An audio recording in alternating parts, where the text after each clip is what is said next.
This is your PowerPoint for the PowerPoint quiz on decolonization. In the late 1800s, Europeans had begun a second phase of colonization called European Imperialism. The Europeans finally, in their mind, in the late 1800s, were able to get into the African interior, and this was due to some major changes from the Industrial Revolution. It was due, for example, by the innovation of steam engine and trains, made transportation possible into the interior. Also, the development of quinine under new forms of medicine allowed not for the cure of malaria, but to help to curb the effects of malaria. And probably most important was the creation of the Maxim gun and the Gatling gun that allowed for automatic weapons that could be used for the subjugation of large African populations. This eventually led to a new belief system or ideology known as social Darwinism. In 1859, Charles Darwin had published his book on the origin of species, in which he made the argument that the natural world developed through evolution through the adaptation of species as they competed over resources. Herbert Spencer in Great Britain eventually applied this to the social world, and Francis Galton then made the argument that even mental abilities came from inherited traits in genetics. This led to the notion of scientific racism, in which racial groups were defined by biological traits and would then set up along an ideology of a hierarchy. This was popularized in what was known as the white man's burden. Rudyard Kipling wrote this poem in which he argued that Europeans had a civilization project or even an obligation from God to go out and civilize all the people in the developing world who were seen as somehow lesser because of their biological traits. Probably the biggest conference to demonstrate this was the Berlin Conference, in which the leader of Prussia, who eventually became the leader of what he created, Germany, Otto von Bismarck, created a plan for Europeans to carve up Africa. Britain then took this up with the imbalance of trade by conquering China in the Opium Wars and forcing them open to trade in the Treaty of Nanjing. The U.S. also itself forcibly opened up Japan to trade under Commodore Perry in 1853. And Britain would also use this ideology in order to conquer India in what they called the Hajj. But all that changed with World War II. In World War II, we saw social Darwinism migrate from Britain to America and then over to Germany. Adolf Hitler used this new racial ideology to justify his ability to go out and conquer areas both in Europe and in the developing world. When the Europeans fought against this, they had to question this racial hierarchy that they had used to justify colonial possessions. Latin American countries criticized the United States for its interference in their economies. The Arab peoples criticized Britain and France for their mandates in trying to take over oil in the Middle East. And the Africans criticized the racism of Europeans and Americans, most evident in their imperialism. But the Africans also would criticize the apartheid system in South Africa. So this brings us to South Africa. The Dutch had settled believing that this was going to be their new Jerusalem. The problem for them was they saw the local Zulu tribes as the barbarians standing in the way of God's new kingdom in South Africa. Eventually, in the late 1800s, the Dutch fought a war not against the Zulu, but against the British, called the Boer Wars. Gold mines had been discovered, and the British and the Dutch fought for control over them. In the middle of this was the Zulu tribes, who fought on both sides. They fought both the British and the Dutch. At the end of these wars, Britain pretty much won, but it was so close that in order to win, the British made an agreement with the Dutch. The British agreement was they would get control of the gold mines if the Dutch were allowed to take control of the local so-called colored population. Africans, in response to this system, formed what was known as the African National Congress, which was formed in 1912. But it was largely a conservative middle class that wanted to eventually have independence, that wanted to get rid of apartheid, but wanted to move very slowly. In the 1950s, a man named Nelson Mandela led a much more militant, but at that time period, non-violent movement against the Dutch. In 1960, the South African government killed innocent protesters at a famous protest called the Sharpeville Township Protest. In 1976, the government tried to force the Dutch Afrikaner language on Africans, and that led to an uprising. This then turned away from the nonviolent movement into a guerrilla warfare movement that erupted in South Africa amongst the Africans against the South African government. In 1986, the Congress of South Africa organized an international boycott of South Africa. International companies, especially from the U.S. and from Europe, were so pressured because of supporting a government that was supporting apartheid that they began doing what was called divesting their companies. They would sell them off to black South Africans.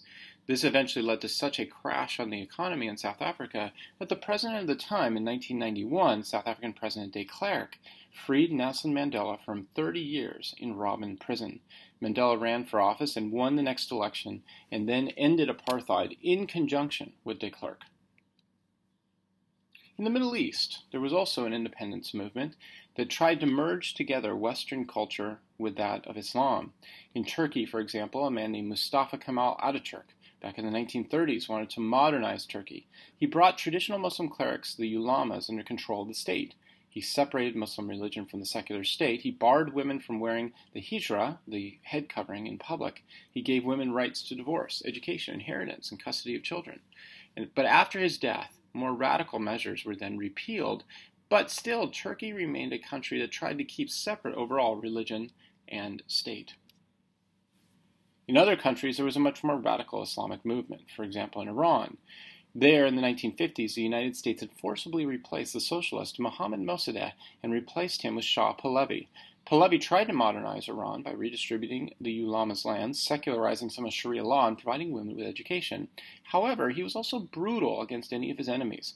For example, one of his groups, the secret police called the Savak, abused socialists, Muslims, and liberals in prison.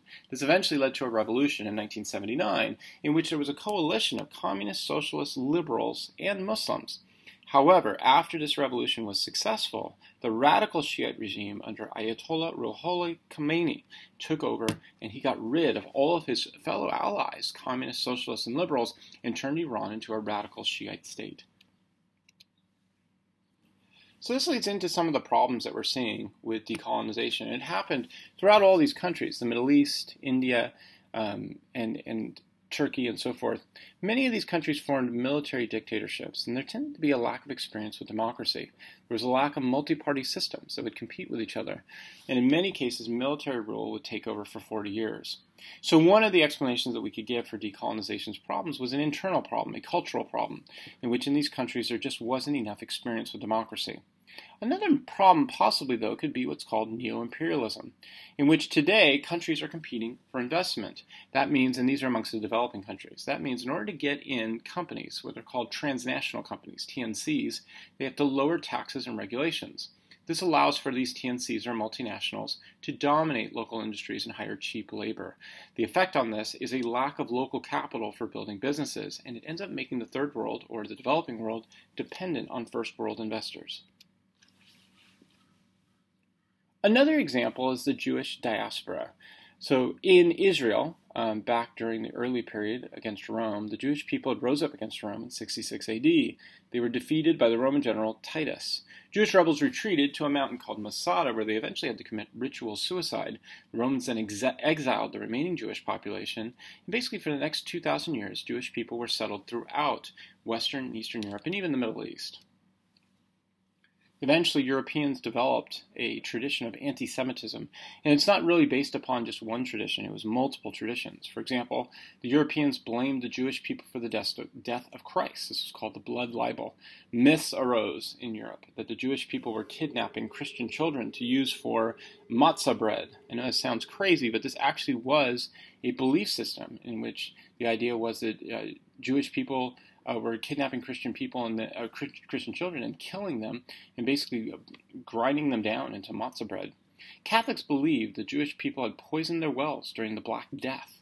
During the Black Death, or the Black Plague, Jewish people were not dying off, in contrast to Catholics, and so the belief was somehow Jewish people were behind this. We know today what actually did happen. Jewish people eat kosher, which means they separate out their food, and they're very careful about the types of food they eat. The parasites of the Black Death just didn't get into that food, and that's why Jewish people were not dying off from this. But at the time, they didn't have modern science, and so Catholics at that time stereotyped the Jewish people as being behind the Black Death somehow. Eventually, even amongst Protestants, Martin Luther called for the destruction of Jewish temples. When Martin Luther first began, he actually saw the Jewish people as his brothers, that they could be converted to Christianity. When they didn't convert, he called for their destruction. In the late 1800s, Jewish people developed a strategy to deal with all of this, known as cultural assimilation. They believed that if they could just practice Judaism in their personal life, but in their public life, act like everybody else, they would be accepted. But there were a number of examples that seemed to disprove this. For example, the French general Alfred Dreyfus was blamed after the loss of the Prussian War with the French. General Alfred Dreyfus himself was French. They had lost to the Prussians when Otto von Bismarck set up a war between the two, and the belief was that somehow this Jewish general had given over information to the Prussians. He was even sentenced to prison and sent there.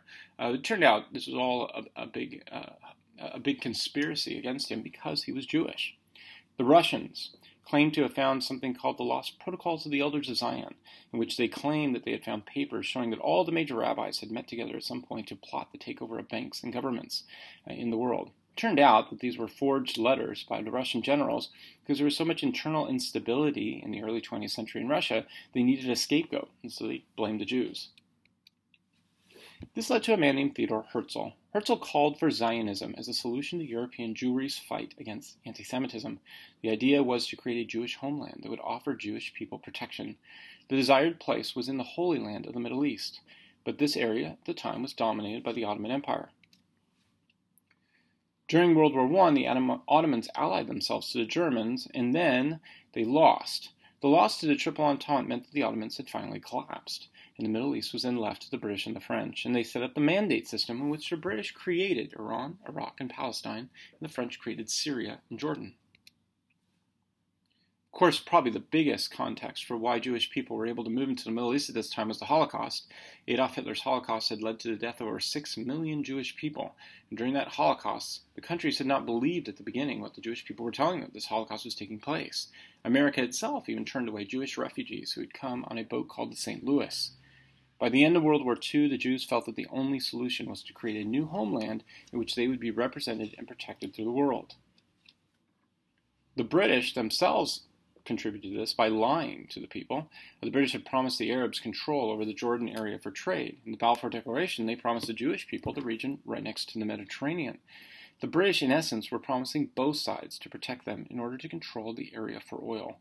And this led to an unresolved situation between the Arabs and the growing immigrant Jewish population.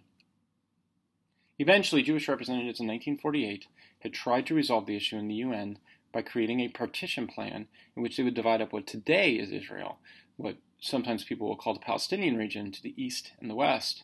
The Arabs did not want to give up any of this land, and this led to the Jewish population declaring the land theirs, and then a war happened right within about 6 months afterwards in which 5 Arab nations attacked the new nation of Israel. Israel won that war, and in response, the Arab people backed a man named Gamal Abdel Nasser, who rose to power in Egypt after a military coup.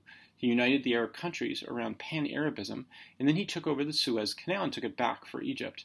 But when he attempted to attack Israel in 1969 in the Six-Day War, he lost, and this led to the vacuum of power that was eventually filled by religious terrorism and purity movements. And today, the developing world is now going through this major process of globalization, in which developing world countries have opened up trade by lowering tariffs, and this has led to transnational corporations seeking out cheap labor. The question today is whether this is creating dependency or new opportunities. As we discussed earlier, it's possible that this is creating new opportunities for labor. It's also possible it's creating a lack of local capital investment. Now, there are some places we can look for evidence on this. Global absolute poverty has declined. However, relative inequalities throughout the world between countries have increased. So what are some conclusions we can draw from all this? European scientific racism was used to justify imperialism, but World War II ended this belief and opened up the possibility for independence movements in the developing world. Today, the developing world have become independent, but they have been torn apart by internal ethnic, national, and religious identities. Our big question today is whether or not their integration into globalization is creating economic progress, or is it creating dependency?